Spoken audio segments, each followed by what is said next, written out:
In this video, we will see the process of configuring an external location with the Unity catalog. This external location here is used to connect to an Azure ADLS Gen 2 folder.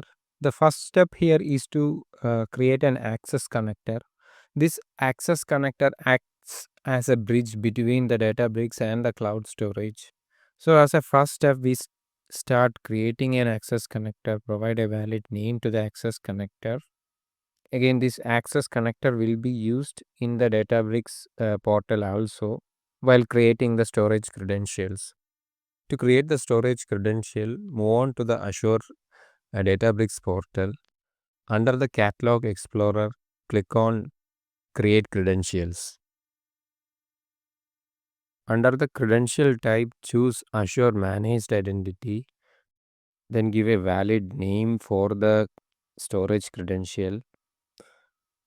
Now move on to the Azure Data Portal. Copy the um, URI associated with the access connector which was created earlier. Paste that URI here and then click on create. This would create a storage credentials. Here I have a storage account named DLK test dev. Within the base container, there are multiple folders containing CSV file. Let us explore how to configure this container as an external location and access it in the Databricks. First, assign the storage blob contributor role to the access connector for the storage account. Select the access connector which was created earlier and assign this access connector as a member to this role. Thereby, this access connector would have the read and write permission to the storage account.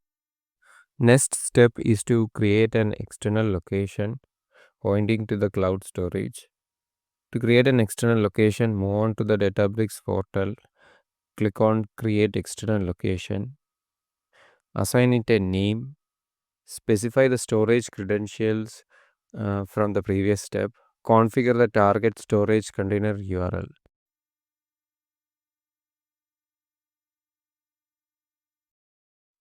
Once the external location is created, use test connection option to verify the access permission. Now to access the file from the external location, you can use select query. So mention the file format and its location. Execute this select query. This would display the content of the CSV file.